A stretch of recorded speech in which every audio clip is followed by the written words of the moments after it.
It's vital for survival in this world and for one's own sanity and progress in life to have community in general, but spiritual community where the principles are based on Scripture and the idea that human life is meant for spiritual progress is especially rare and valuable. Thank you very much. So there are many things to do and explore in the world, but ultimately the progress that we make is dependent on our relationships. And so having this community here at ISV, which has come about through an evolution over many years, one person at a time, one project at a time, one small victory at a time, fixing one mistake at a time, has resulted in a modicum of success and an oasis of sorts where we can come together and discuss spiritual topics in a safe environment, and where we can also share our successes and failures and help each other move forward. We need one more row up here. We're minus a row. In fact, don't move forward. I mean, you can, but first put the row down and then move. Otherwise, we'll need defragmentation. We'll have to run some disk and fix it all again. But it's amazing how if it, you know, when these seats are, you put a few extra inches in between each one, and then if it's not set up very precisely in the beginning, it relates in a little bit of chaos later and interruption. It's kind of a metaphor for our lives. We have to watch out for the smaller adjustments, and if we do, then the bigger ones take care of themselves. I was feeling separation anyway. You're all so far away. Did somebody put water on here? Here.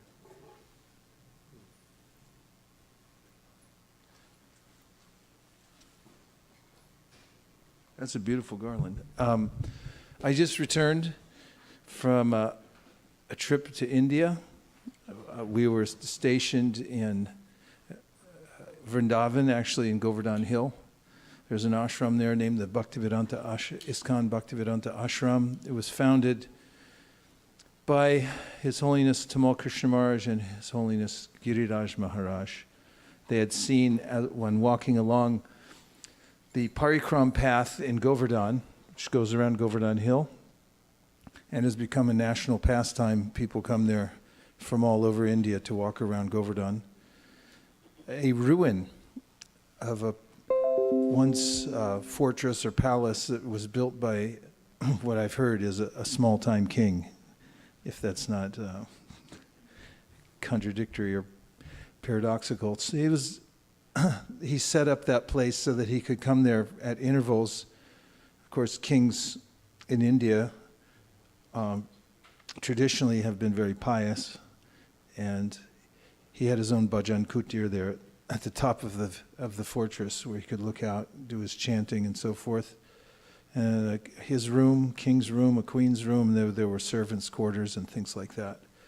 The place had become extremely run down. You could just see, and I saw in previous years walking around Govardhan, the ruin there. It wasn't much to look at, but you could see there was some history there. And when the two sannyasis I just mentioned saw it, they recognized an opportunity to reconstruct it and build an ashram. And that they did, which was no simple task. Buying land in India in general is not so easy. You buy the land, and it turns out that person's sisters, cousins, brothers, second family actually has the rights and gets tied up in court. When you go to court in India, you end up there for a lifetime or two. And somehow or other, by Krishna's arrangement, they had some inside help, and they were able to procure the land. Of course, it hasn't been free of legal challenges also. That's been ongoing. But I think that's par for the course. In the Dham also, it's like that quite a bit, buying property. Not highly recommended. Best just to go there and take advantage of the space that's already there.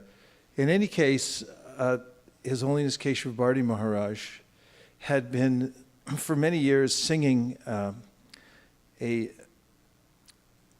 ashtakam which implores the Lord for residence at Govardhan. He had some spiritual sentiment for the Dham, and especially Govardhan. Had not spent a lot of time there, but he was singing this song, which we've sung here previously. It's recorded by the great Pandit and singer Mukunda Datto Prabhu, who comes here from time to time. And we used to sing that together. And it asked the Lord for residence at Govardhan. And then he was asked to go there and oversee the project, which was no small task. In any case, I think he hadn't completely agreed to it, or at least internally he hadn't accepted the service wholeheartedly. He was thinking, I'm doing other things, and it's a big job, and there's nobody else here to help. But he went there and started to unpack and look around and get settled into the service. And then he realized, oh my God, I've been singing this, and now all of a sudden I've been given a place here.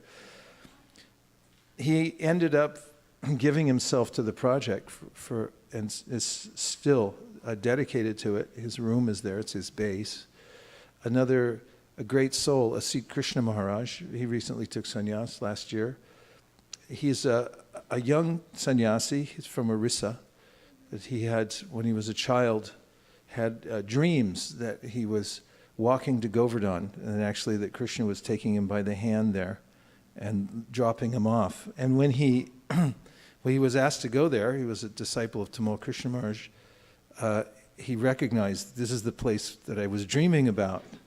And he's been there ever since, I think for 24 years now, and oversees the project. Keshav Bharti Maharaj stays there 3 months out of the year, and Sri Krishna Maharaj is there all the time. And there's a Goshala, small Goshala there, and a larger Goshala nearby. And the ashram is especially dedicated to itinerant preachers who spend the year traveling, preaching, extending their energies to the world, but then need a place to retreat, to come and absorb the atmosphere of the Dham and also go deeply within the process of hearing and chanting. And that's what it's being used for now. I've had the opportunity since 1991 to go there every year for the Kartik season and spend time in that ashram. And this year, like the other previous 16 years, we set up a schedule where we can take full advantage of our time. We, for 5 hours a day, would hear the Srimad Bhagavatam together.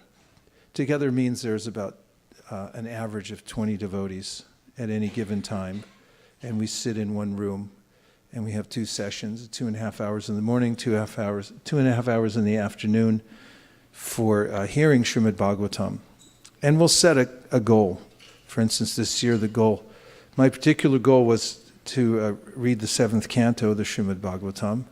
Last year we had completed the 3rd and 4th cantos, which are really some of the largest cantos besides the 10th and 11th. They're the largest section of the Bhagavatam. We had finished the 3rd and we had some time left, but really not enough to finish the 4th canto last year at the pace we were going, so we had to increase to 7 hours a day, which included cutting back on break time, going in, cutting back on prasadam time and everything like that. And the more we cut back on everything else and sat in that room and read Bhagavatam together, the more enlivened the devotees became. It wasn't that they became morose. Why don't we have more time? Can't we why don't we have longer breaks and so forth?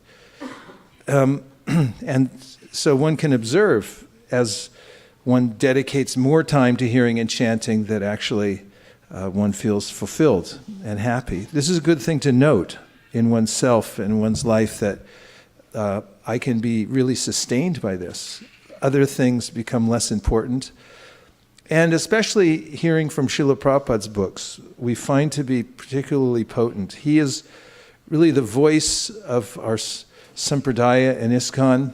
His books contain the vibration by which we direct our lives, and they always will.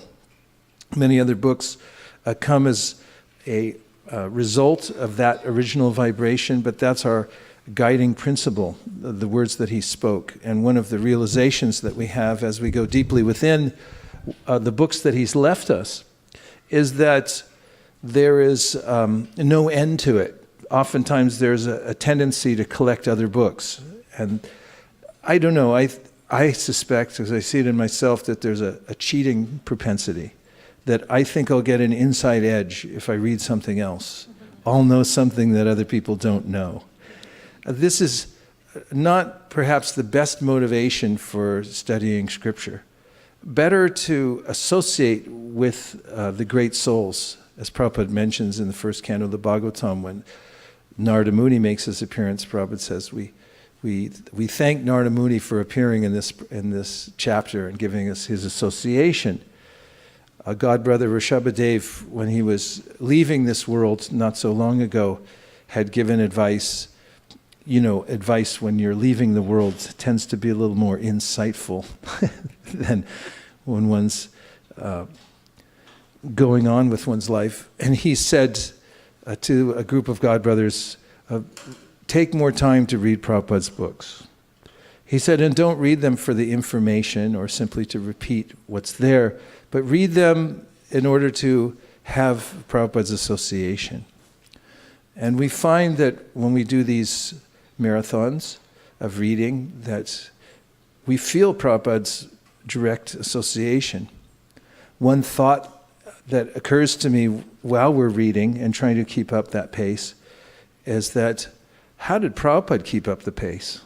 Because reading is one thing, but writing is another.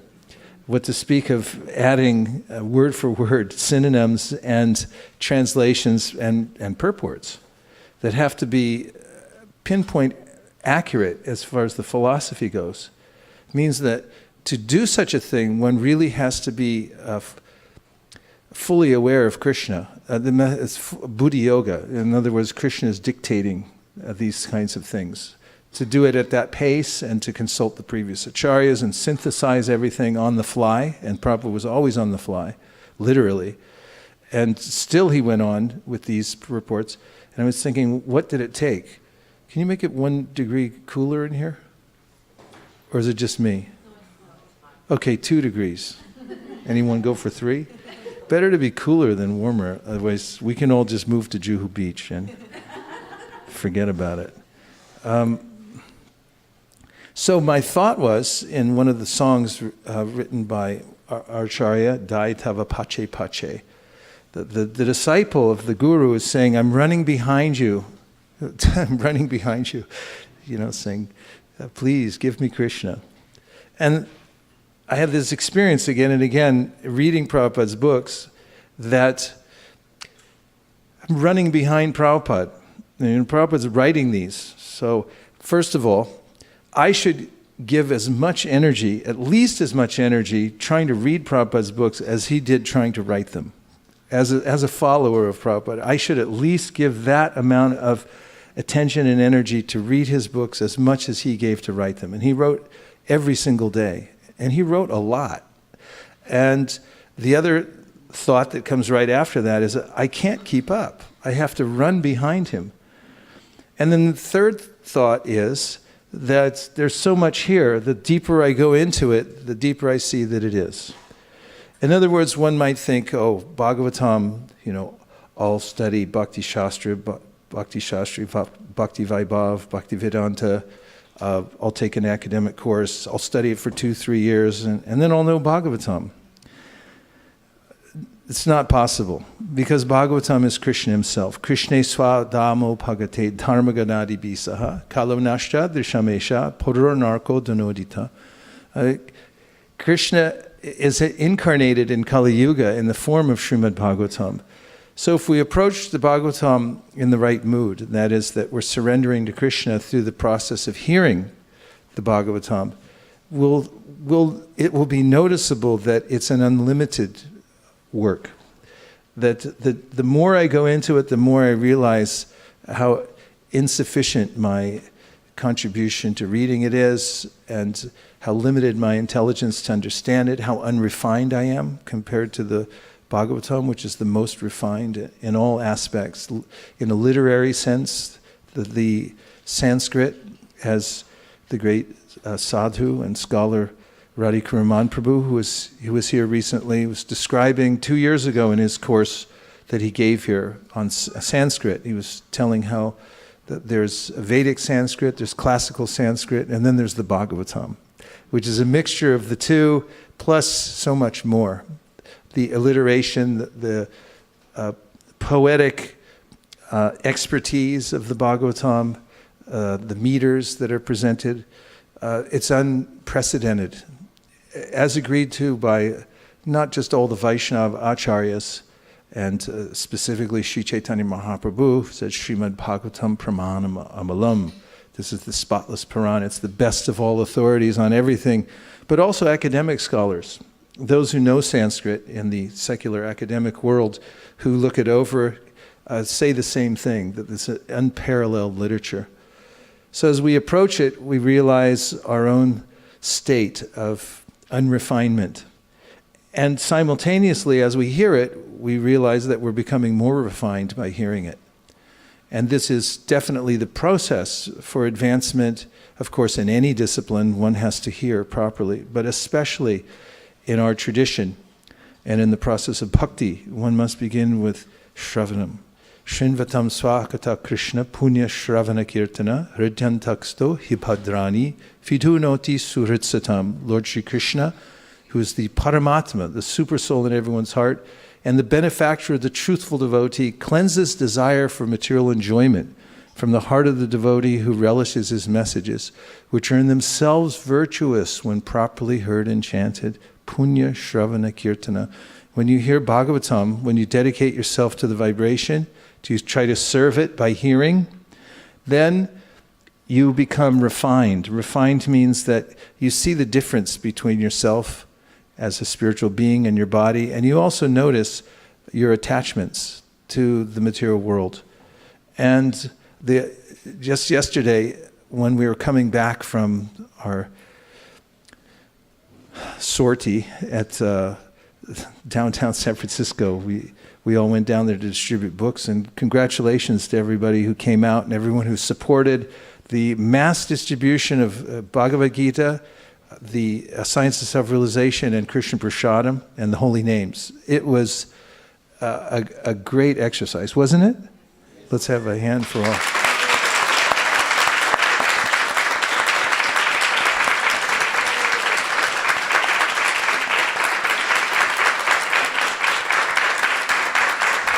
$1,300 Bhagavad Gitas. So how many SSRs?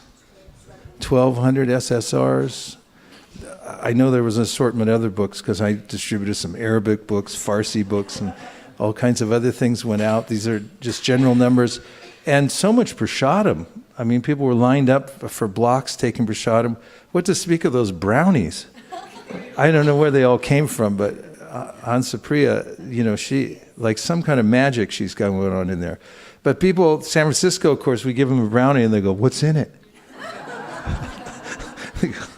Something will keep you high forever. Like, cool. So, how did I divert into that, Shraddha? Where was I going? Huh? Yeah, so the refinement. And just by hearing the Bhagavatam, one becomes purified.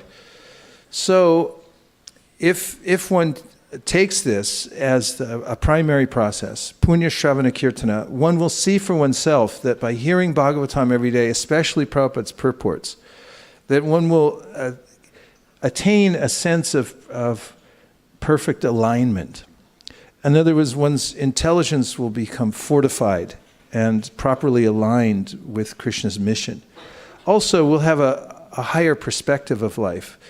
We become anxiety-ridden by becoming absorbed in the inevitable twists and turns of this world, and they seem to be all-encompassing and very difficult to deal with. But when we hear Bhagavatam, which very specifically deals with the various psychological conditions of a conditioned soul and shows how those particular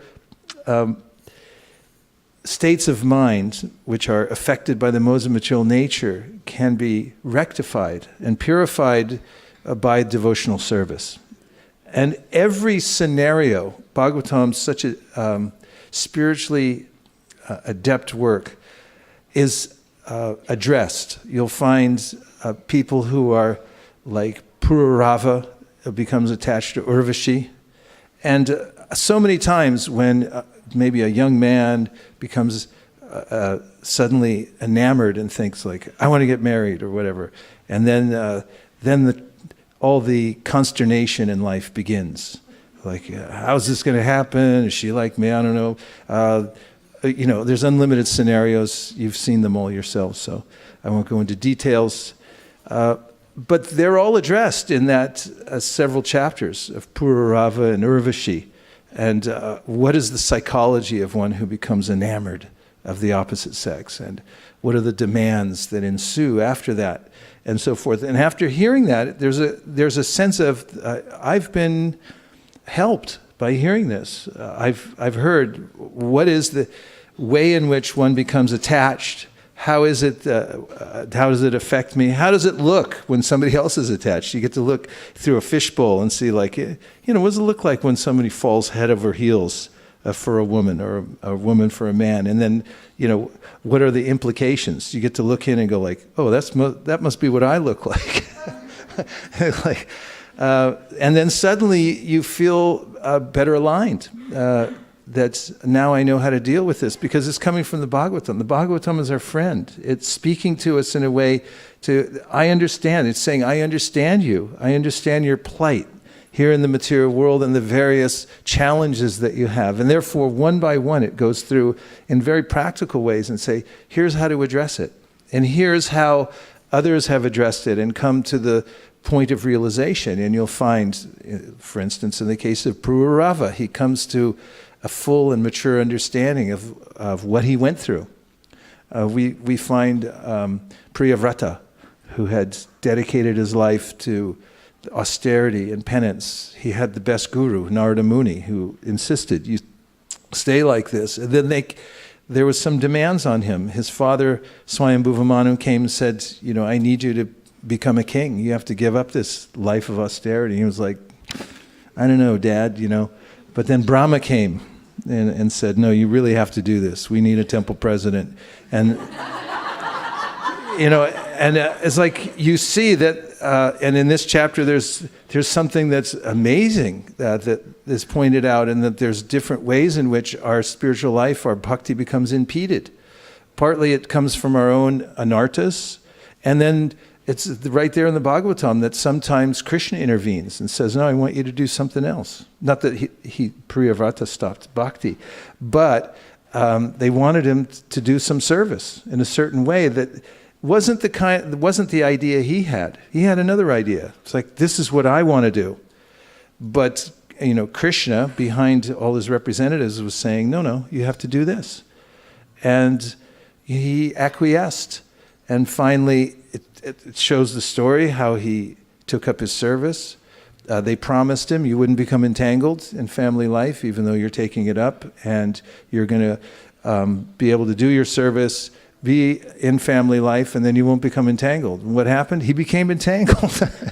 But at the end, by the mercy of Krishna, because of the potency of a service, he was able to extricate himself from the material world altogether. So we see various combinations and permutations that occur in people's lives of situations that we can relate to in our own lives. And we see again and again, what is the solution? The solution is Krishna consciousness.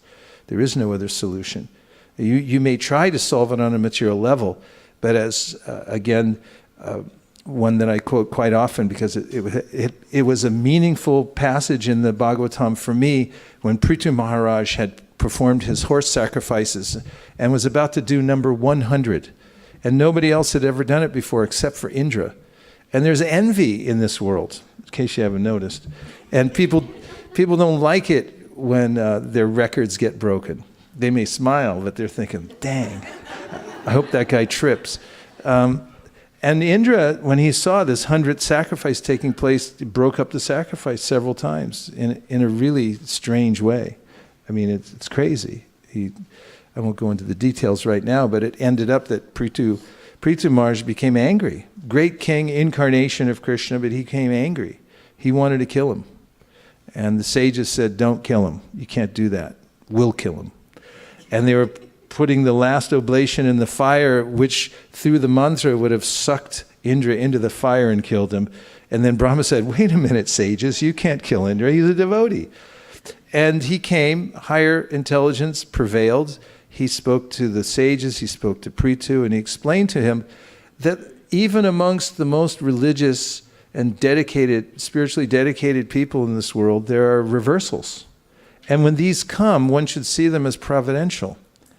And if you try to fix them on a material level and think, let me tie up all these loose ends, you'll find more and more loose ends appearing. And you'll become more and more anxiety-ridden by that process. This is a spiritual solution. It is something that we can take and live with.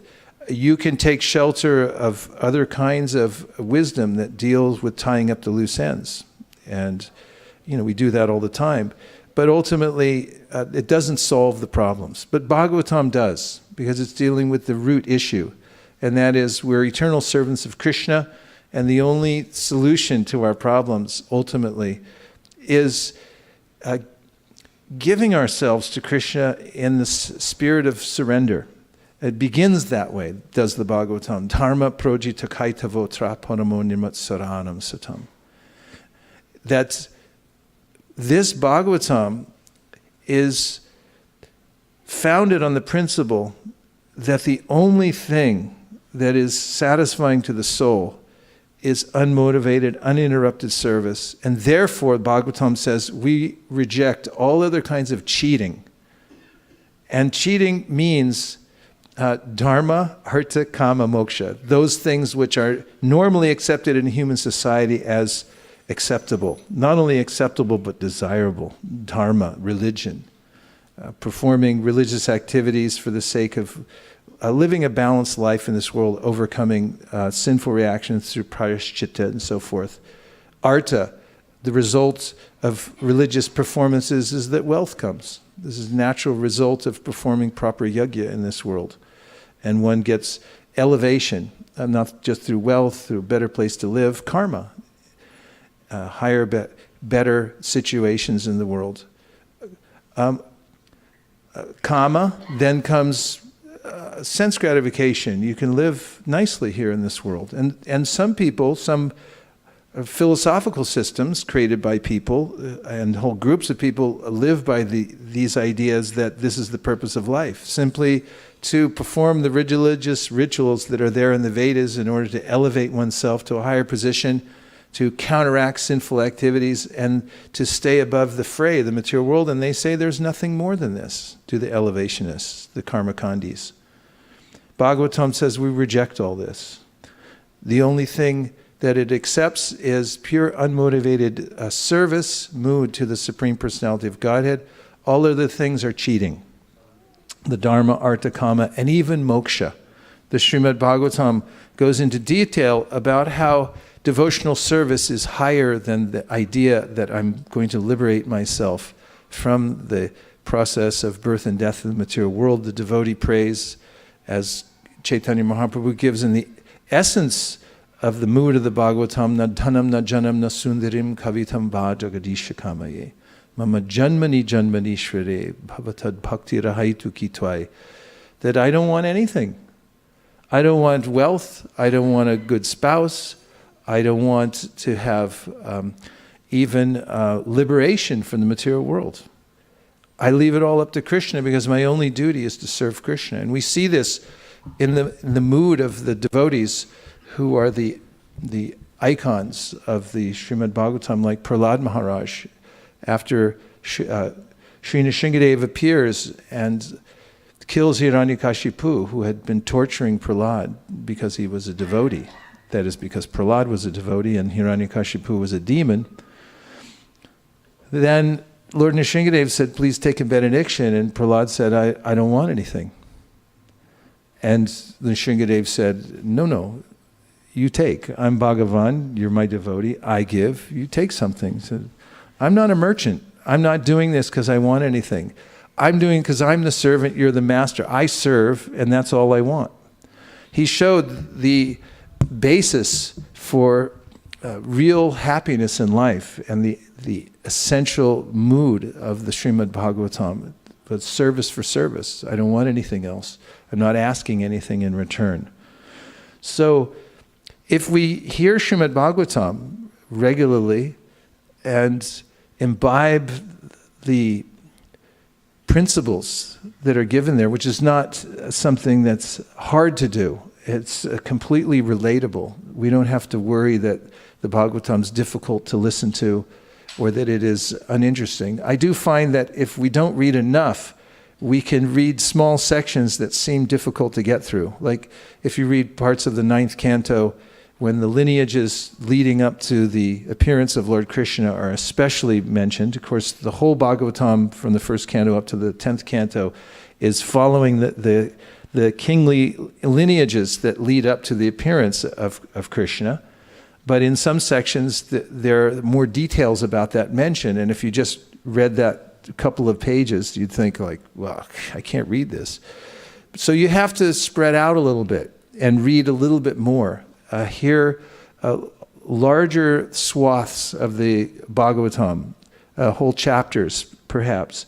Then you'll start to see where you'll feel where the medicine is, how it's going in and how it's affecting your life. So this was our experience at Govardhan Hill. I reverted to the last year, 3rd and 4th canto. This year I had gone there with the determination to read the 7th canto, and I was thinking 6 and 7. And then, of course, if we look at 3rd and 4th canto and then 6 and 7 next to each other, you'll notice that 6 and 7 is half of the 3rd and 4th. So when I got there, then many of the enthusiastic participants who come every year, they say, well, that's not enough. We have to do 5, 6, and 7 at least. So we started off on 5. And what a fulfilling experience to hear the 5th canto followed by the 6th and 7th. That's a good chunk to listen to all together, as you start to see how it all fits together. Bhagavatam all fits together. They're not disparate pastimes, but it's a story that's woven together. And if you hear large sections of it at one time, and contiguously, without stopping, you'll start to pick up the thread, and it becomes interesting. And I would say this is one of the most important aspects of the practices for the modern day bhakti yogi, one specifically who lives here in Silicon Valley, is to be able to pick up the thread of the Srimad Bhagavatam. And not that there's this part here and that part there, and not cherry pick, I'll just read this part or that part, or that there's certain sections I like, certain sections I don't like. As I compare this to walking around Govardhan Hill. You walk around Govardhan Hill and there's certain parts that are smooth as silk. It's nice, rudge. You're walking in that, it's just perfect. It feels good on your feet and you're just cruising along and thinks, what's wrong with this? And then you come to some place where, we got to walk across gravel for the next, 10 minutes. And you're like, oh, this is hard. And certain parts of the Bhagavatam may seem hard too, but you can't stop going around Govardhan Hill. You got to go all the way around. So similarly with the Bhagavatam, the parts you like or don't like, just keep going. And when you do the whole parikram, you come to the end, then you realize, oh, I did a parikram, and the realizations come in. So we should circumambulate the Bhagavatam. It means you should finish the whole thing and then start over again and read it again. And I say that this is applicable to modern bhakti yogis. I'm speaking to an audience here today, not just here, but online, of people who are way above average in intelligence and achievement in life. I mean, way above average. Maybe in the, I don't know if in the top percentile of the top percentile of intelligence and achievement. So it's not beyond the capability of anyone here who's listening online to actually read the whole Bhagavatam within a year or 2 years or 3 years at least, and continue hearing it. When I met Prabhupada in San Francisco in 1973, he said to our group of Sankirtan devotees, you must also read my books. I've not written them just for selling. I've written them for you to read, become pure devotees, and go back to Godhead. So everyone can take that this is a direct instruction. And if anybody tells you that you don't have time, you just tell them that I've already received a previous instruction, that I must read these books. And you have to make time. And if you find that you make time to read the books, then all the other aspects of your life will adjust accordingly. And they should. They should adjust around your practice of hearing and chanting the Bhagavatam. And if not, then your life will get out of balance. What do you think? Doable? Yes. About half the audience, so 50% said yes. All right. Okay, good. So, welcome back, and I feel glad to be back. And let's sing a little bit, and then I have a couple other ideas.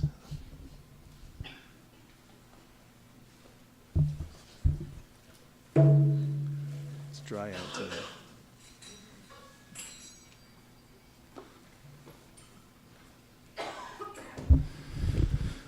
Namo Vishnupadaya Krishna Preshtaya Bhutale Srimate Bhaktivedanta.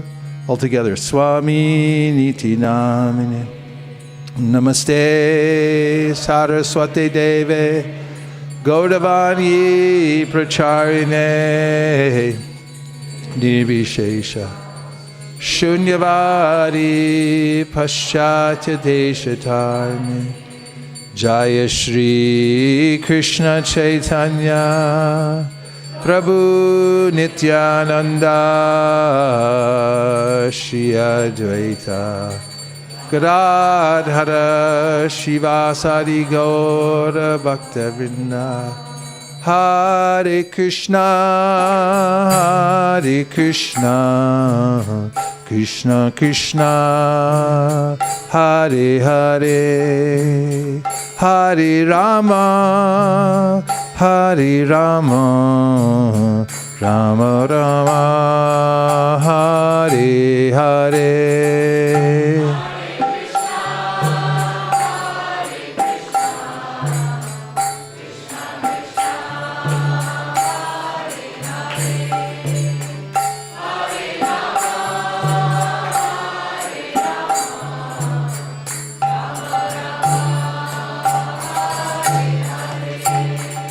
Hare Krishna, Hare Krishna, Krishna Krishna, Hare Hare, Hare Rama, Hare Rama, Rama Rama, Hare Hare.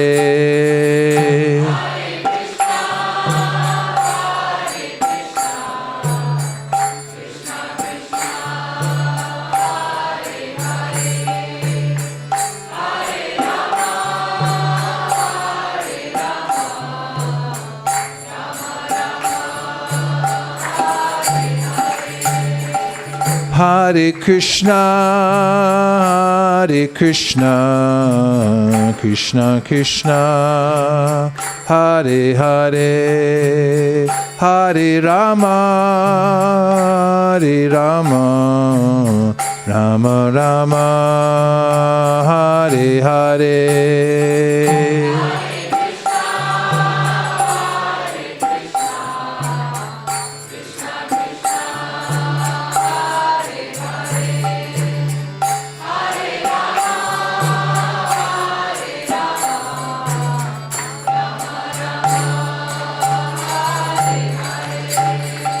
Hare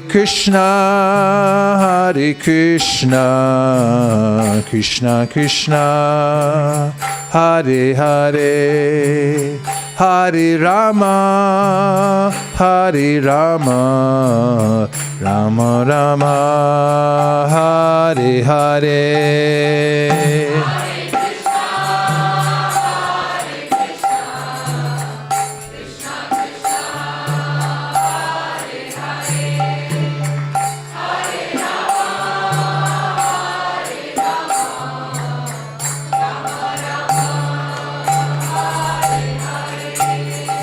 Hare Krishna, Krishna Krishna, Hare Hare, Hare Rama, Rama Rama, Hare Hare.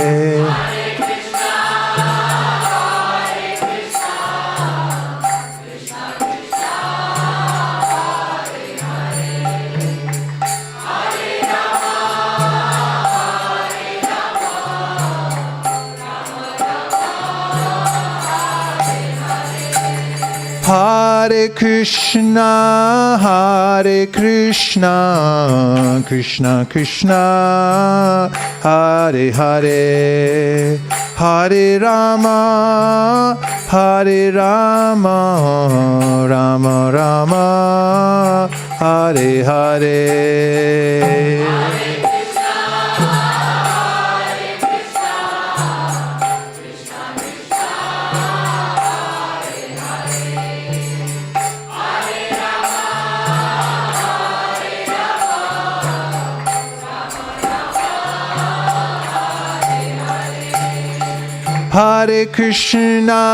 Hare Krishna, Krishna Krishna, Hare Hare, Hare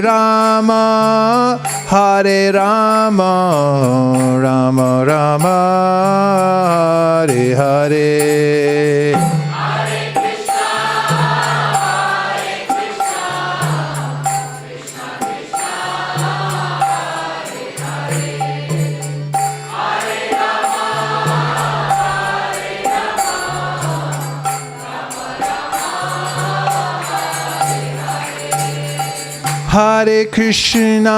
Hare Krishna, Krishna Krishna, Hare Hare, Hare Rama, Rama Rama, Hare Hare.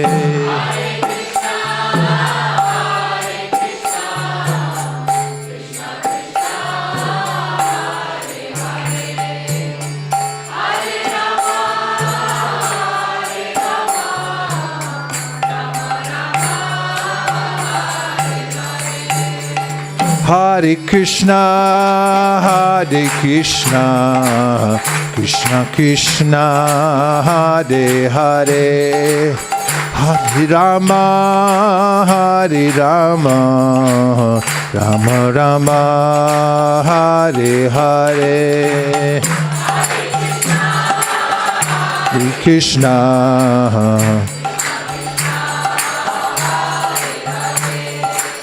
Hare Rama,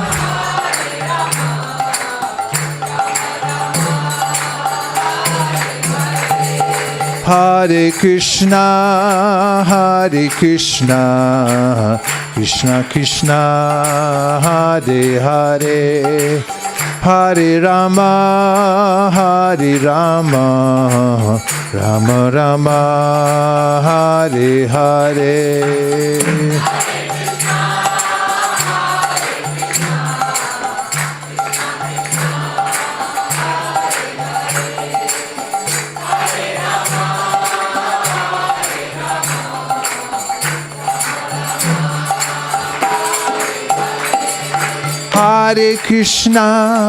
Hare Krishna, Krishna Krishna, Hare Hare, Hare Rama, Rama Rama, Hare Hare. Hare Krishna,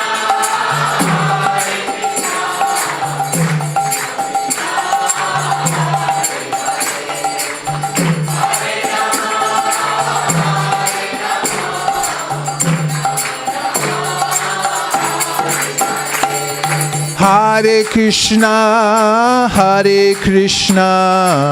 Krishna Krishna, Hare Hare, Hare Rama, Rama Rama, Hare Hare.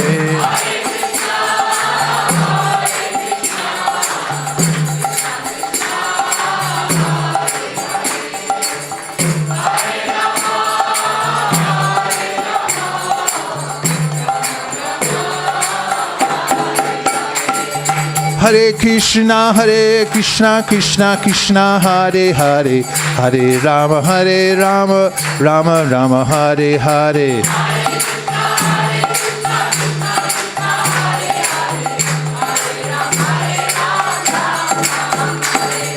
Hare Krishna, Krishna Krishna, Hare Hare, Hare Rama, Rama Rama, Hare Hare.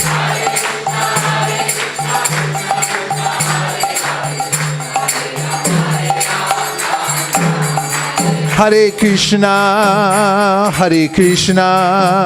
Krishna Krishna, Hare Hare, Hare Rama, Rama Rama, Hare Hare.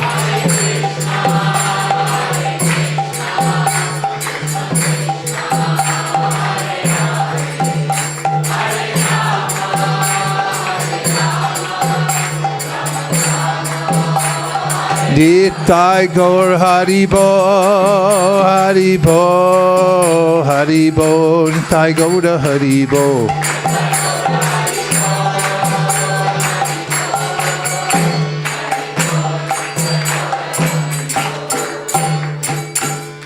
Nitai Gaur Premanande, Haribo.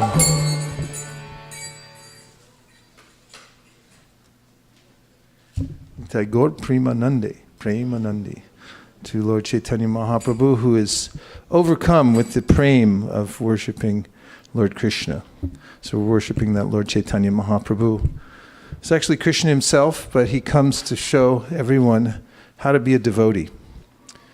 So we're very fortunate to be able to follow the example of Chaitanya Mahaprabhu. And not only that, we find in history that there are major religious movements. The major ones come from the Middle East and from Asia, especially India.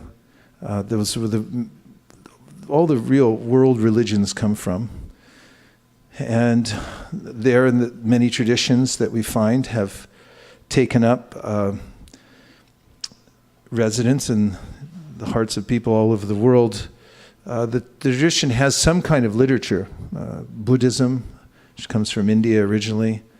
Actually, the biography and the teachings of Buddha were not delineated until 500 years, or not written down and explained until 500 years after the Buddha appeared. What his original teachings were a sermon, that there was some very basic principle, during which he gave some very basic principles. Christianity, of course, came a couple generations after Christ. The tenets of the practice of Christianity have evolved over time and so forth. The Vedic teachings have been very well preserved by the tradition itself and the culture. What to speak of in our specific sampradaya coming from Chaitanya Mahaprabhu, the Brahma Madhva Gaudiya Sampradaya. We very much emphasize Sri Chaitanya Mahaprabhu because, according to scripture, he's an incarnation of Krishna, and what better place to be than under the shelter of Krishna himself, who comes in the mood of Srimati Radharani. And my point here is that his contemporaries, the Goswamis, wrote down everything. They received direct teachings from Chaitanya Mahaprabhu and simultaneously wrote them down and continued to write them exhaustively over time, even after Chaitanya Mahaprabhu disappeared. And they weren't ordinary people. They weren't the people that were making sugarcane juice by the side of the road. These are consummate scholars, not just scholars, but kavits that come around once in 1,000 years. Poets, for example, who could write poetry that works forwards and backwards. And if you don't believe me, there are published works of Rupa Goswami where you can see this. The scholarship of Jiva Goswami is accepted even by academic scholars today as the most erudite and profound of any scholarship in the world. And not just from an academic point of view, spiritually speaking, all the acharyas since then, except Jiva Goswami in the same way, but he also had practical knowledge. He was one of the ones who helped preserve all of the properties, the Goswami's temples and so forth. Some argue that he invented the system of making a will. He was a legal expert. So these are not ordinary personalities, and they preserved all of the teachings of Sri Chaitanya Mahaprabhu perfectly in writing. And through our Sampradaya, since then, these have all been passed down. So there's no dearth of information about the process of bhakti. And one may take advantage of that. And it's also something that's spreadable through the literature and the teachings and the daily practice that is suggested by Chaitanya Mahaprabhu himself. One can find a very rich life of spiritual practice. For instance, the idea of going to a Mangalartik. When one attends the Mangalartik early in the morning, you have a reason to wake up. Living at Govardhan for the month at around 3 o'clock in the morning, you hear, if you're not up already by then, you hear the chowkidar going around with the bell. He's been the same voice since I've been going there. So I'm doing the Hare, and he's like dong, glang, glang, glang, glang, waking up everybody in the ashram. And the mind might think like, hey, wait a minute, it's 3 a.m. But actually, you realize this is the program. It's Krishna's program. He's getting up soon. We have to go see him. And this is what goes on in the spiritual world. Everyone wakes up to go see Krishna, go out, herd the cows, and Krishna wakes up. Some of the times he wakes him up himself with his buffalo horn. So then, if you go and attend the Mangalartik, then you actually have an opportunity first thing in the morning. You're there to see Krishna appear for the first time in the day. And who gets to sing songs and dance at 4:15 in the morning? Mangalartik starts at 4:15 in Vrindavan and also in Govardhan. Who's dancing at that time of day? And dancing is such a edifying, when you dance for Krishna, activity, because it's one of those things that's self-explanatory. You can't really explain it, but if you do it, if you dance for Krishna, oftentimes I see at functions, at temples, Tulsi Artik or Artik, everyone's standing like this, as if someone said, don't move. But Chaitanya Mahaprabhu says, no, move, put your hands in the air and move about and express yourself to the deity. It's very liberating to put your hands in the air and dance from side to side, and you can jump. All these things are an expression, and this very simple activity of bhakti, to dance before the deity or clap your hands before the deity. All the sins, they're like birds. They hang out on the branches within your heart, and they fly away, and you feel liberated and happy. So Krishna notices all these things if you take trouble to go and see him and perform the practices of bhakti, the simple practices that are already there. And if you can't make it a Mangalartik, find one of them that you can go to, and go there on a regular basis. You can also do it in your house. Set up a program where you can regularly see Krishna.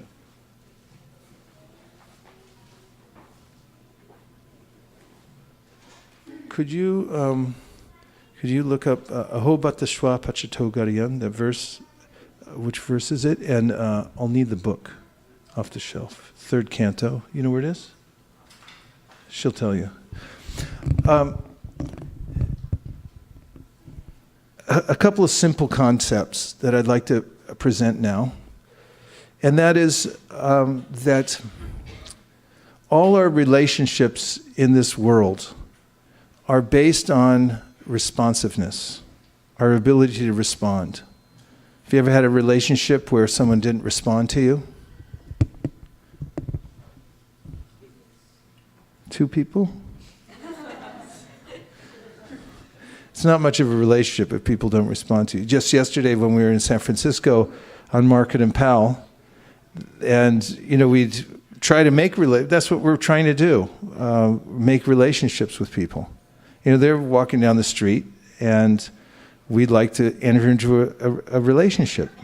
So we greet them, or we invite them to come to a table or whatever it is, and based on how they respond, that's how much we can have a relationship with them, right? Anybody was out there yesterday, and did you approach anybody to develop a relationship and they didn't respond at all? So there's no relationship, because they didn't respond. And I am putting forward the theory right now, thank you, that what we're all looking for actually is responsiveness. We want nothing more than that. In fact, what we want really is relationships. Prabhupada points this out in the Nectar of Devotion, that rasa, or taste, our taste in life comes from relationship. And relationships are based on responsiveness.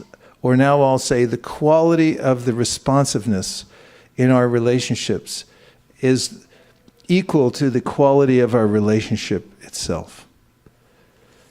Do you accept that? The premise? Anyone want to argue against the premise? Okay, we'll accept the premise. Let me go a little further into it. First of all, to say that the word respond is very interesting in and of itself. I mean, what does it really mean? Well, it comes from Latin, as usual, respondere. So there's the word re and spondere. So spondere actually means a pledge or a promise. A pledge or a promise. And if you look a little further into the word, you'll find that it comes and is related to the word spouse. Anybody here ever heard that word? Some of you have heard it. Any of you here have a spouse? What does it mean to have a spouse? Spouse, the word itself, means a promise. It means you make a commitment. I mean, how do you enter into spousalhood? You make a promise. Otherwise, you really don't have a spouse. When you make a promise to somebody, you say, okay, I promise that we're going to be together and that I'm going to serve you, take care of you, and so forth. And then you have a spouse, right? Any of you make such pledges? You remember? You were there probably. I hope you remember. You said something, but in all kinds of marriages that I've seen around the world, there's some, even very modern weddings, there's at least an inkling of promising that, we're going to do something together, that I'm going to honor this relationship. So we find that the word response has to do with a kind of pledge that I'm connected to you, and that when you say something to me or you ask something of me, I'm able to respond. We also get the word responsibility. And what does that mean? To respond with ability. Do you have the ability to respond? Sometimes when I'm overcome with the mode of ignorance, for instance, in tamagun. Anybody familiar with that mode? Okay, glad it's not just me. But in tamagun, I don't have the ability to respond. Someone will say, hey, and I'm like, sorry, I can't help you. There's nothing there in the tank. I can't respond. A mode of passion, I may respond in a way that it's incongruous with what the person was asking me. Mode of goodness, it may be a more harmonious response. But then there's transcendental responding. Now, of course, there are those who propose that there's nothing really to respond to, ultimately. There's no one to respond to. This idea is that we're one with God, therefore, who are you going to respond to? I always asked this question before I came to Krishna consciousness, before I was given accurate knowledge about my relationship with the Supreme Personality of Godhead. I had read books where there were prayers that I was offering to the Lord. At the same time, the same literature was presenting an idea that I am the Lord. And I was thinking, how could I be praying to myself? How could I be, honoring myself, asking something of myself, praying to be my servant, if I am that thing? It didn't make sense. But then when I understood through the Sri Upanishad, Bhagavad Gita, Srimad Bhagavatam, the teachings of Vaishnavism, that actually I have an eternal relationship. Sanitya nitya sambandha prakritischa paraivasa. I have an eternal kinship with the Supreme Personality of Godhead. And that's based on responsiveness. Now, responsiveness from whom? So in the Bhagavad Gita, Krishna says, Ye yata mam prapadyante tam stataiva bhajamyaham. As you respond to me, I'll respond to you. And this is the heart of devotional service. And this is the most encouraging of all statements that Krishna gives. Of course, you could argue that. But I would say in this context that understanding that there's somebody there for me that's always ready to respond. And Krishna says it so clearly in the Bhagavad Gita. As you approach me, I will respond to you accordingly. And who is more equipped to respond than Krishna? He's never in the modes. He's always transcendental. He's always attentive to our needs. He knows more than we do what our needs are. And he's friendly. We have the most friendly relationship with Krishna, more friendly than anyone else we can conceive of in this world. Whatever friendship we have in this world will be forsaken at some point. Either because of a change in the relationship, the person will decide, you ripped me off. You didn't do what you said you were going to do. By the way, you owe me money. And then the relationship's over. The Bhagavatam says family relationships can be terminated over a couple of coins. It's like, what do you mean? You took my coins? Okay, forget it. I'm not talking to you anymore. But that never happens with Krishna. He follows the living entity everywhere in all species of life and is always ready to extend himself and is extending himself. But from my side, I am unaware of the fact that he's my friend. I'm unaware of the fact that he's my well-wisher and ready to help me. So Krishna comes out and says it in the Bhagavad Gita. I'm your well-wisher. Suridam sarvabhutanam.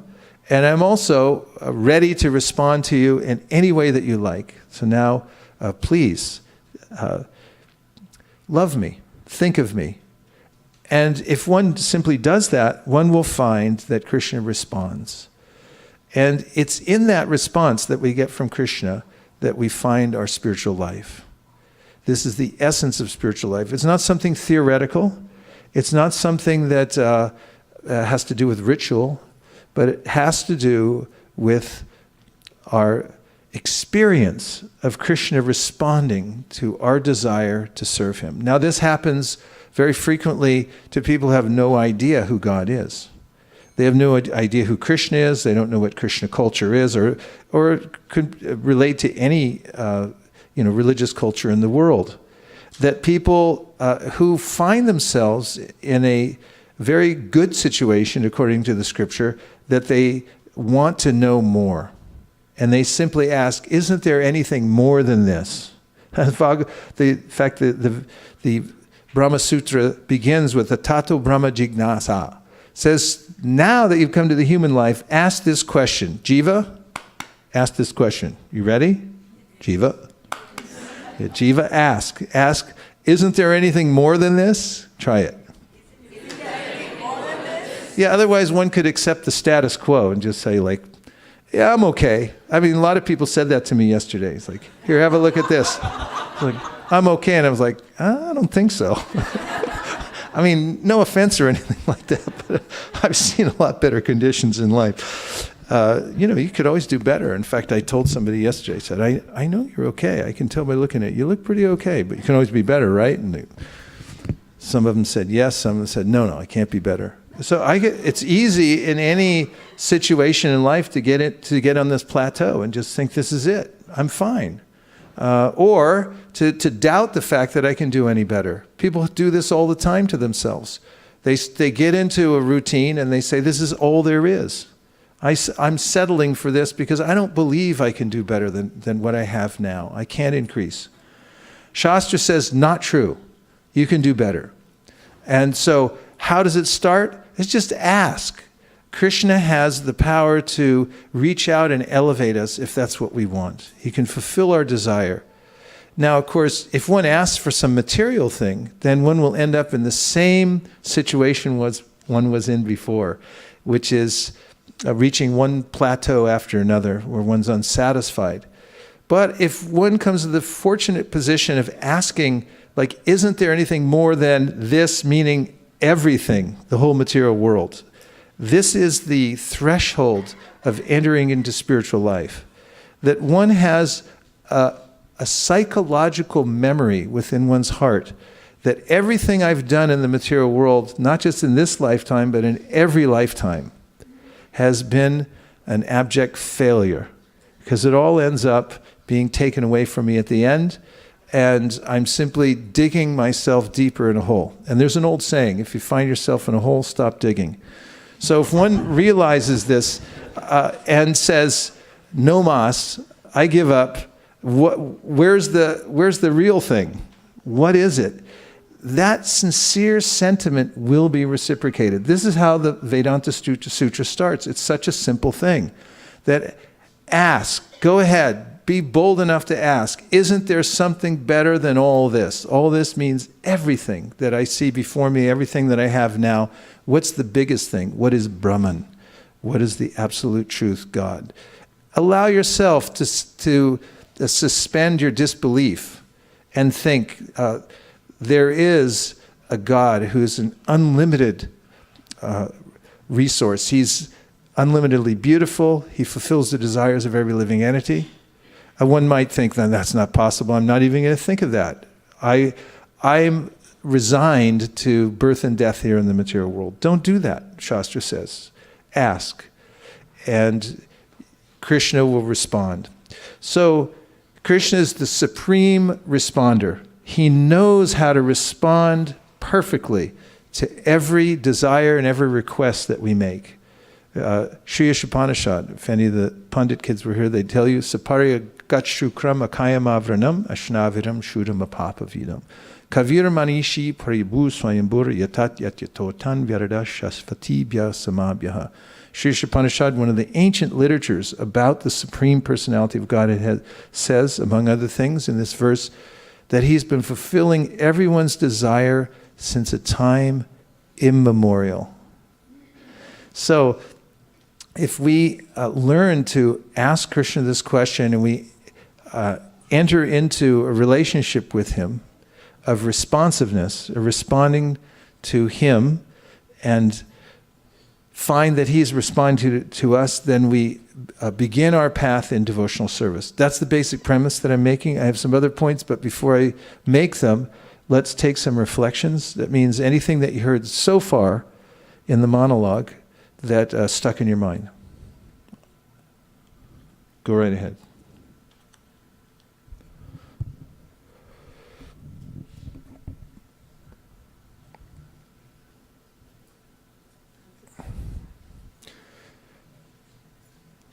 Hansapriya in the back.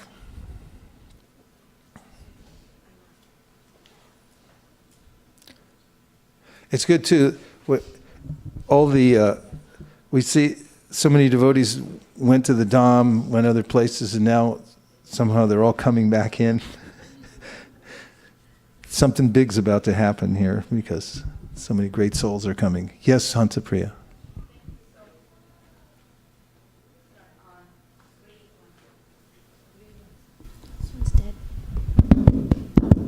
Hare Krishna. Thank you for sharing your experience and realization of living in Govardhan. It means a lot to us. Actually, while you share all those things, it kind of puts us there mentally, and hopefully like Keshav Bharati Maharaj, he was reciting the Govardhanas to come, and hopefully we can recite the way how you recite the Bhagavatam and Maharaj recited Govardhanas to come. I hope that Govardhan can take a place in our heart forever. Thank you. Yes, and I would add that even if you're not making a specific prayer that let me live in Govardhan, that's by your lifestyle, you're attracting Govardhan and Vrindavan, and the selfless service that one does in the Sankirtan movement, Narottam Das Thakur says, gives one a pathway to enter into Vrindavan. You need a portal to enter Vrindavan, and someone has to open it for you. And it gets opened especially by contributing to the Sankirtan movement. Whatever resources you give to help spread Lord Chaitanya's movement will open for you an opportunity to enter into the mood of Vrindavan. You know, I saw a billboard. They don't have billboards anymore. They have these electric signs. So they're more highly efficient. At the Newark airport, as I was crossing over from the spiritual world back into the material world. And it's the Viraja River. It's a big billboard. I wasn't fast enough because they change, you know, from one to the next. I tried to get my camera out, and I didn't have time to wait for it to come around again. But I did catch the main part of it. I couldn't find which company it was. You can look it up online. But it said, if you can't be there, feel there. And I thought, yes, this is Lord Chaitanya's teaching about the Dham. If you can't be there, feel there. So he said, if you can't live in the Dham, then keep it within your heart.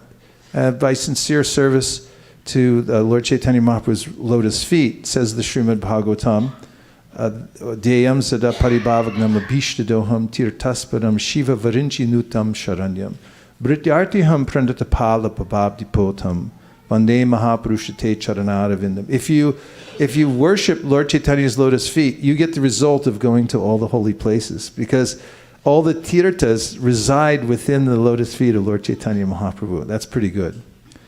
And it is nice to go to the Dham and be there, because you see things that stick in your mind and heart. One thing that always sticks with me, for years I've been dedicated to walking around Govardhan Hill. This year I couldn't go because I had a problem with my foot. But what I did do, every break we had from the reading, I would spend mostly on the driveway of the ashram. And at the end of the driveway there's a gate. And through the gate I can see the Parikram Marg with everyone walking around. And as I saw the people, I mean, Indians are such stalwarts. You know, you see old ladies, like how are they doing that? And you know, they'll even come in the hot sun and they're just like, same mood. They're not like sweating it out or anything, just straightforward, boom, and don't get in their way. You know, everybody's going. I saw people who were practically invalid, you know, a guy whose foot was shriveled up, same thing, just going straight ahead around Giriraj. And then millions of other people just walking. And when I'd see them, I thought, this walking is different from the walking I see in San Francisco, in New York. People are walking. In fact, we see people walking all the time, and they're walking down the street. Where are they going? I'm going to my job. Why are you going to your job? I owe money. I said, you're going because you have to. These people don't have to walk around Govardhan Hill. They chose to come there. Not only that, they're not really going anywhere because they're walking in a circle. They end up at the same place. And therefore, it's a devotional walking, and the energy that comes from the walking is very different. When I see somebody walking in New York, in fact, I meet people all the time at a stoplight. I was like, okay, have a look at this book. Very interesting. Light changes. I got to go. It's like, why you got to go? There's another light coming. No, I got to go. The light changed. So people are forced to move in the material world. But in the spiritual world, walking around Govardhan, when you see somebody walking devotionally, you feel an energy that is very charming, uplifting, and you feel like, let me walk for Krishna too. Wherever I go, let me use my limbs for Krishna. That's the way in which we become purified. Sarvapadi manirmuktam tat pratvena nirmalam hrishikena hrishikesha sevanam bhakti ruchate. If one uses one's senses for Krishna, your legs, your arms, your eyes, your ears, then they become purified. And you're able to serve the master of the senses. That's where real satisfaction takes place. And this is called bhakti. Yes, Kanka. Kanka and then Shraddha.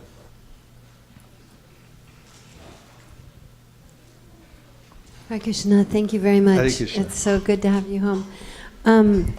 I was really appreciating when you were talking about the reading and how every time we read Bhagavatam or any of Srila Prabhupada's books, we actually go deeper.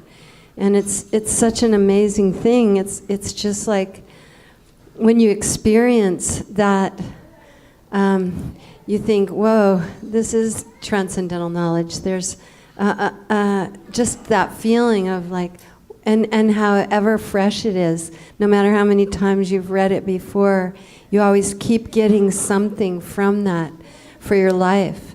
And also I was remembering that Srila Prabhupada said each one of our temples is none different than Vrindavan.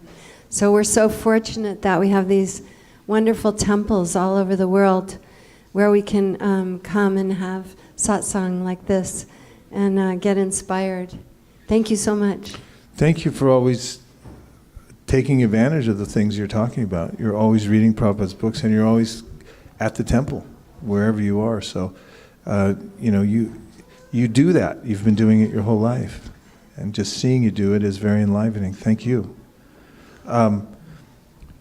There's a verse we sing in the Guruvashtakam, Nikunjayuno Ratikeli Siddhai, Yayali Bira Yuktira Pekshaniya. And this is talking about how honoring the spiritual master as establishing kunjas. A kunja really, we experienced the feeling and the mood of the kunja when we were in Govardhan. We made a film. We had a couple of fire yagyas there. There's a very nice area right in front of the ashram. It's all sandy. It's a Ramanreti sand. And it's got a permanent fire pit because they have so many fire sacrifices there, fire ceremonies. I don't think it's a good term, sacrifice. People are like, what? And it's full of tamal trees.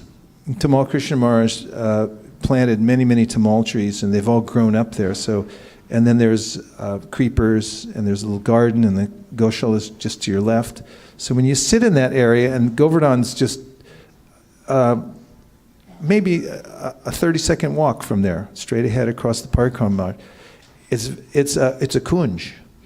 It's a secret little area where you can sit and feel complete harmonic convergence of all the spiritual energies in one place. Mayapur Vihari, I have to say that I never knew the power of my mantra until we did this special yajna. It was a Maha Sankirtan yajna that I promised all the devotees last year who gave generously to promote the distribution of transcendental literatures. A lot of you gave huge donations, and we included those of you who did in the Maha Yajna. We read your names. We got from Mayapur, from the Pandits down there, a special yajna that we could perform where we'd announce in the Sankalpa all the names of the people who had donated. It was a bona fide Vedic yajna. And we performed that, with ghee and fire and the whole thing. And I was reading the names out. And, there are names from many devotees to ISV. I was missing everybody. And then so I said Mayapur Vihari's name, and I looked up, and he was sitting right there. I thought, wow, these mantras are powerful. He was like glowing. He was just sitting there like he's always a big smile and everything like that. I thought, wow, I invoked Mayapur Bihari to come there. So the kunjas, I was going to say, these kunjas are there. We hear about them in Krishna's pastimes. They're places where Krishna sits. In the Brihad Bhagavatamrita, we find that Gopakumar was in a kunj when his disciple, the Brahmin from Jyotishtapur, had come, and he was looking to find his way back to Godhead, and he heard in a kunj, a thicket in Vrindavan, this Harinam Kirtan going on. So he went inside and he found Gopakumar in there doing his bhajan. And there he surrendered to Gopakumar. So Kunja is a very special a place in Vrindavan. And Nikunja Yuno Ratikeli Siddhai. What we're sitting here, this is a kunj also. The kunj is the place where Radha and Krishna are worshipped. They're given all kinds of refreshments, worshipped all day long. And here, all day long, the worship goes on. So Prabhupada set up these kunjas all over the world. So you can go to Dallas, Texas. You ever think you find a kunj in Dallas? Hey, no offense, but I'm from California. Dallas. And you get there, and there's the most beautiful kunj that's there. And you can go to London, in the most degraded part of London, in Soho. If I'm not incorrect, it's the most degraded part of London. You go there, and there's a kunj. And the most beautiful spiritual atmosphere is there. So, and all over the world. So what Kanka was pointing out, that these kunjas have been established everywhere. One can come take shelter. Now let's move up by 7.2 inches, because lots more devotees have come in. Okay, we'll take Shraddha, and we have a couple more. Thank you.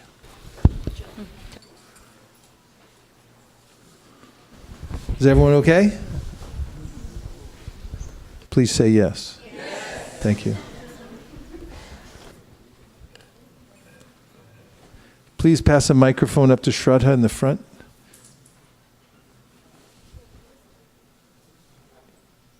There's one coming right now.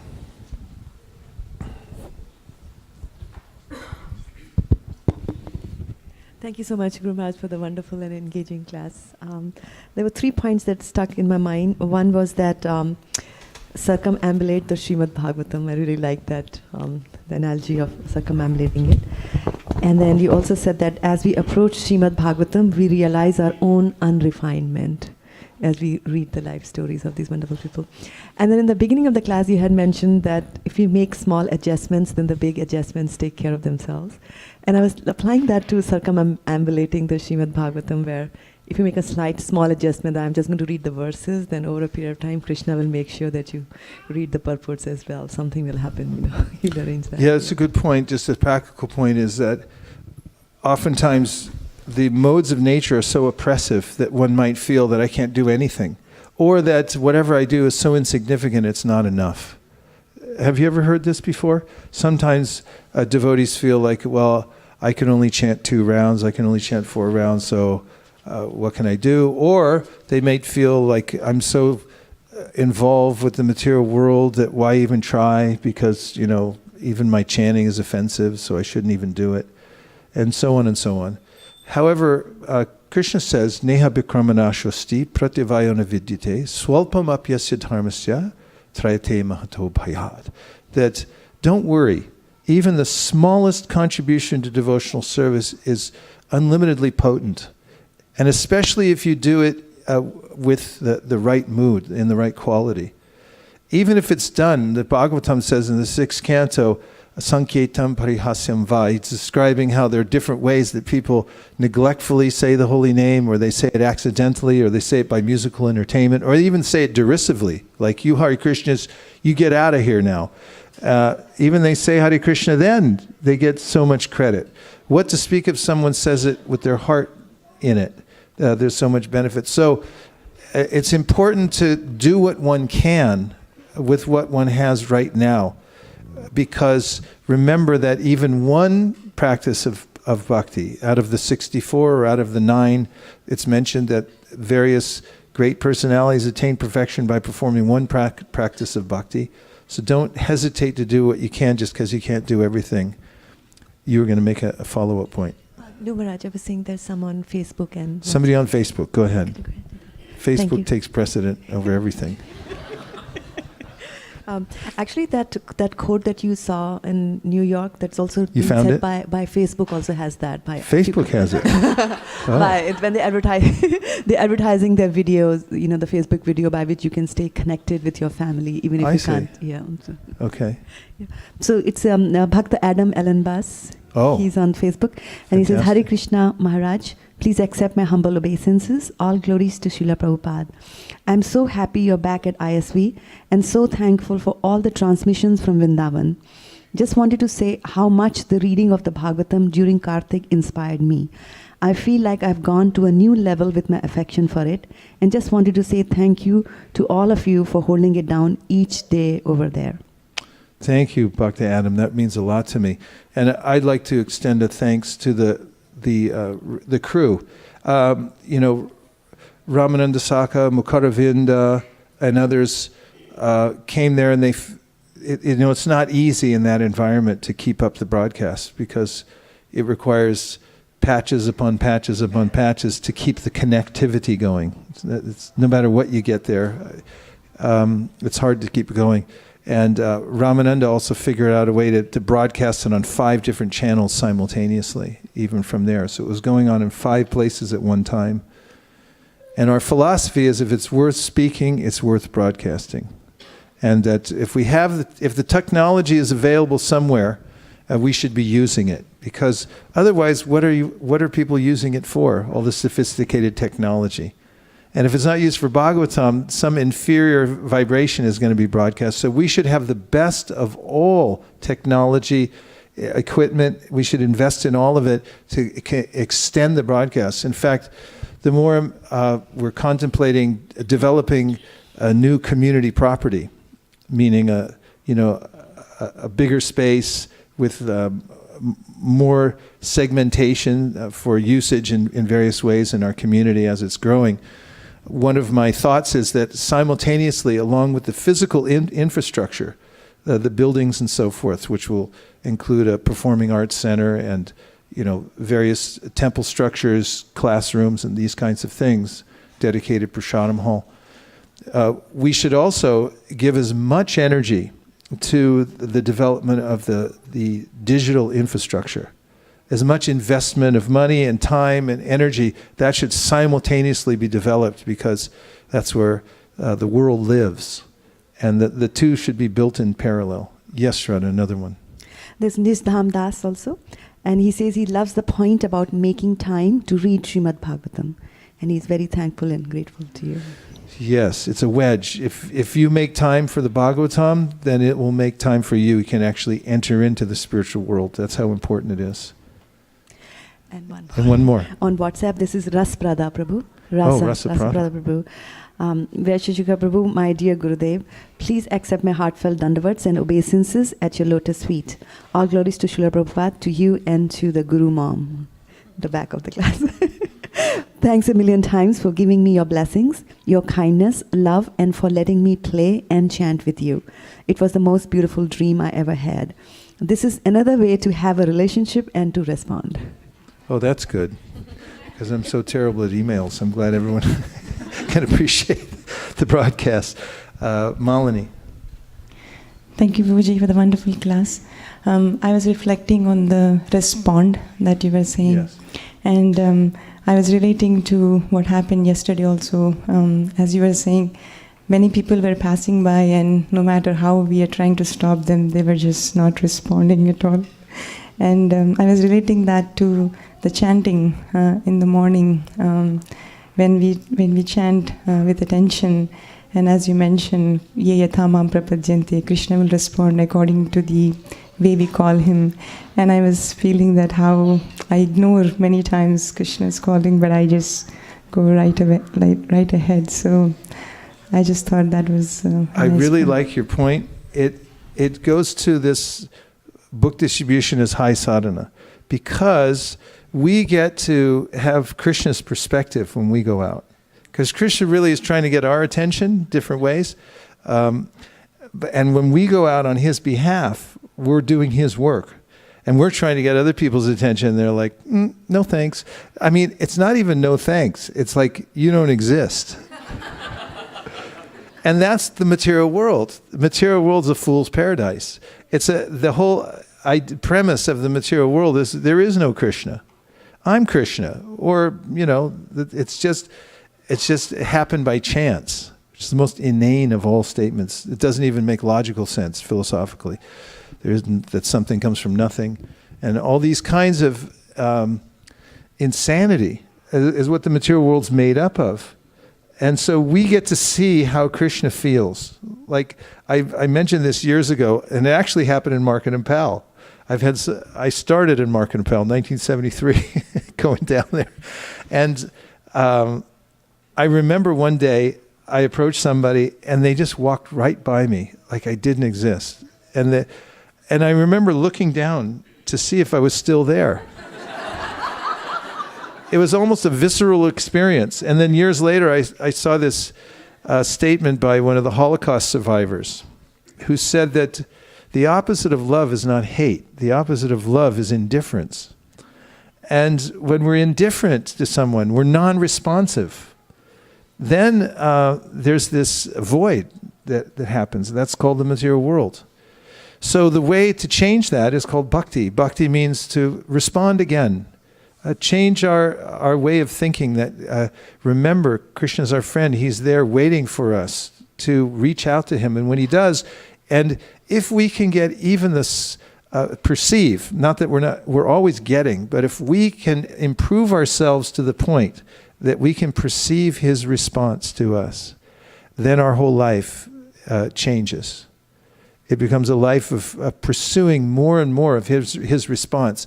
Someone might ask, how can someone sit in a room all day and chant Hare Krishna? And the answer, there's only one answer to be able to go on doing that, is because they're getting a response. Because relationships don't continue without responsiveness. They just don't. And you can look at this in your own life. I mean, there are some dramas, stories where someone continued to write and write and write. They never got a letter back. And they found out later, this is the stuff of Hallmark movies or whatever, that the person had been writing, but they just didn't, the evil mother was hiding the letters or something like that. And this is shown as like the emblem of true love, that, the person kept writing, but it's very uncommon. But there was some faith there that somehow or other the person still cared. But when we sensed non-responsiveness in a relationship, then we begin to turn away. So the material world is disanimated because of this lack of communication with Krishna. So bhakti is communication. Krishna's always ready, says Gajendra, to communicate with us. He's already there waiting. He doesn't wait till we pray. He's attentive at every second.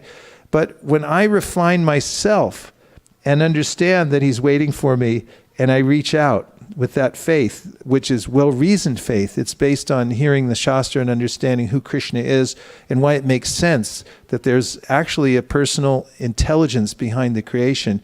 And that intelligence is all-encompassing, which means that he has the prerogative to reach out to us. That is the most exciting of all prospects for any living entity.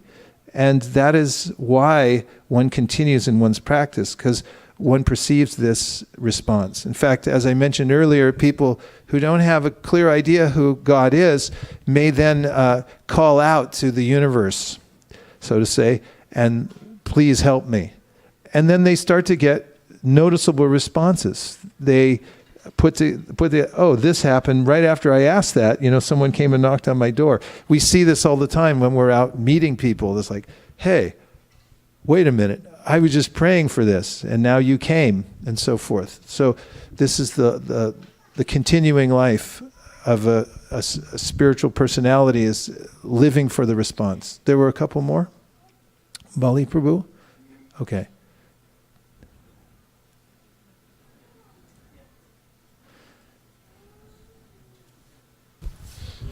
Hare Krishna Prabhu, Dandavat Pranam. Thanks for the nice lecture. Prabhuji, reading is a habit which stuck in my mind. It was stuck in long back, and recently I started reading after discussion with Srinivas Pandit Prabhu. I started reading 1 page a day or 2 pages a day of Nectar of Instruction. And when I read, I felt that when I'm reading, I'm just reading, but I'm not following what I'm reading there. And then it stuck to my mind whether I should keep reading the same thing and then follow and then move forward, or maybe I can keep reading but not follow that. So I'm stuck in that sense, but I'm keeping that reading habit on, but I'm not able to follow really things. So at least you know what you're not following. Some people don't even know what they're not following. Like all the people we met in San Francisco yesterday, it's like they have no idea what they're not following. And so that anxiety that you get, that I read this and I understand there's something to follow, but I'm not following it, that's a good kind of anxiety.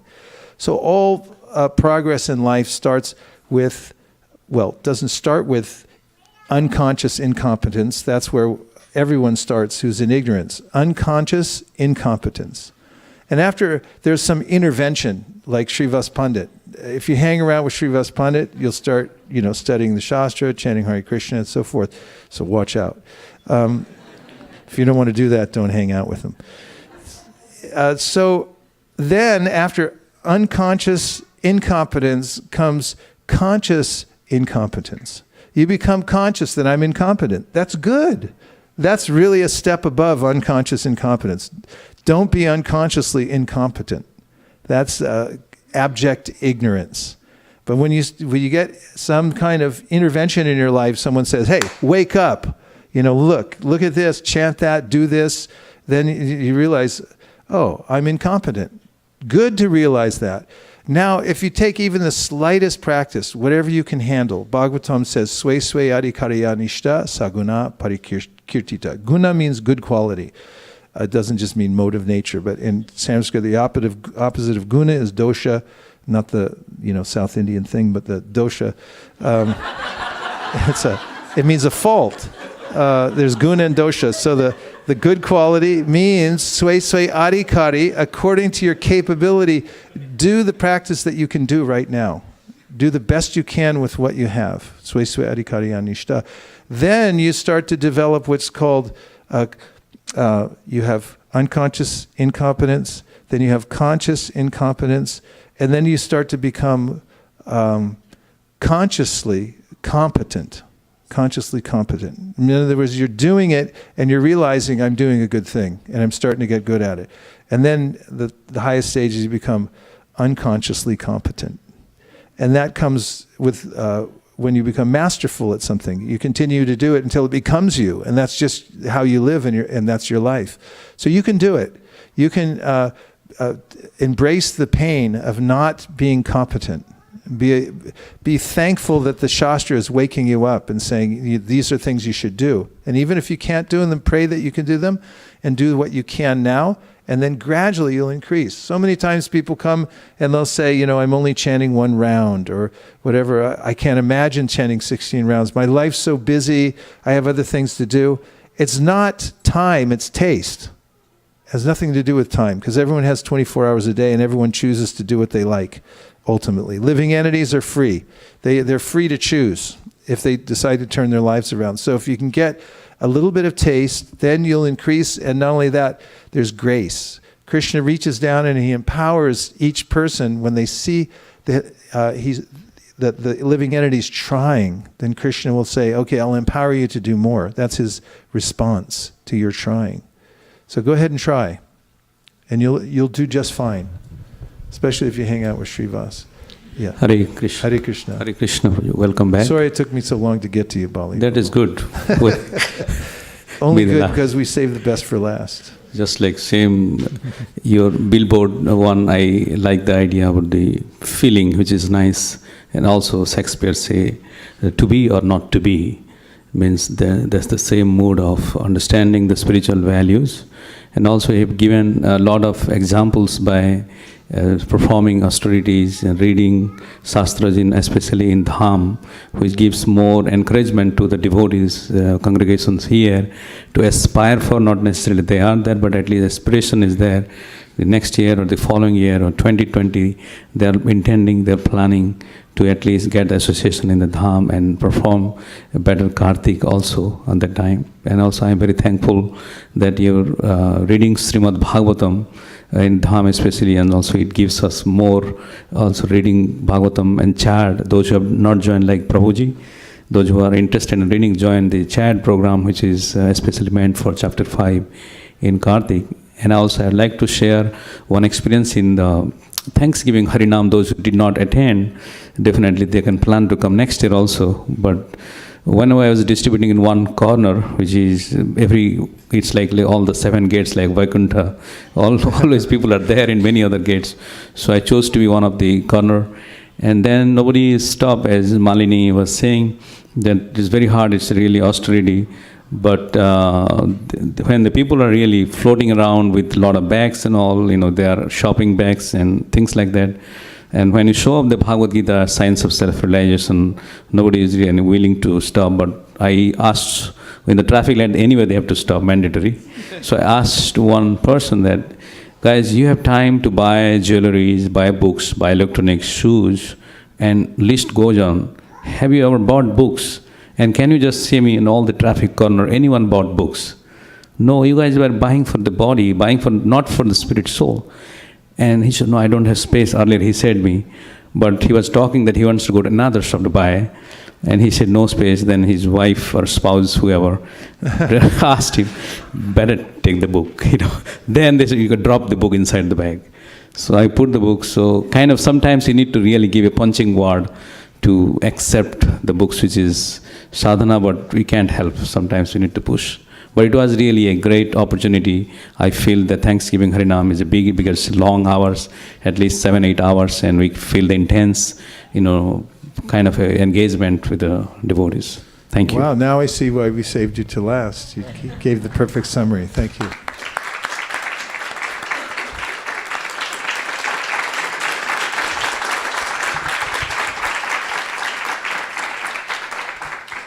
And just to point out that the experience we had yesterday is something that is available every day, and especially every weekend, and especially going forward.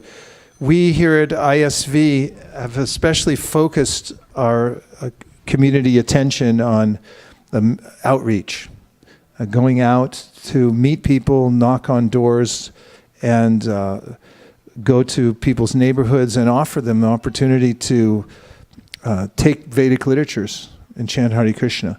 So from this day forward, all the way till January 7th, or something like that, we have a concerted effort here at ISV to get out the vote. It's like this is not the midterms, this is the general election, the end of the year marathon. And we have to get out the vote. And we have to go to as many places as possible. We need resources. We need a lot of Lakshmi to catch up. So feel free to see this as one big sacrificial fire. And I highly recommend you, whatever monies you have, especially at the end of the year, put it in the fire of book distribution. Print the literatures. Oftentimes people are very apt to give to this project or that project, but the greatest of all acharyas like Srila Bhaktisiddhanta Saraswati Thakur and Bhaktivinoda Thakur, these are residents of the spiritual world. And Srila Prabhupada, of course, said, if you ever get money, print books. I would argue that it's the best kind of charity that you can do. You can build hospitals, yeah. You can feed people, yeah. But I have a bird feeder in my backyard, and I put bird seed in it, and it's gone a week later. And how many times can I fill it up? But if I give one of those birds a book, they won't read it either.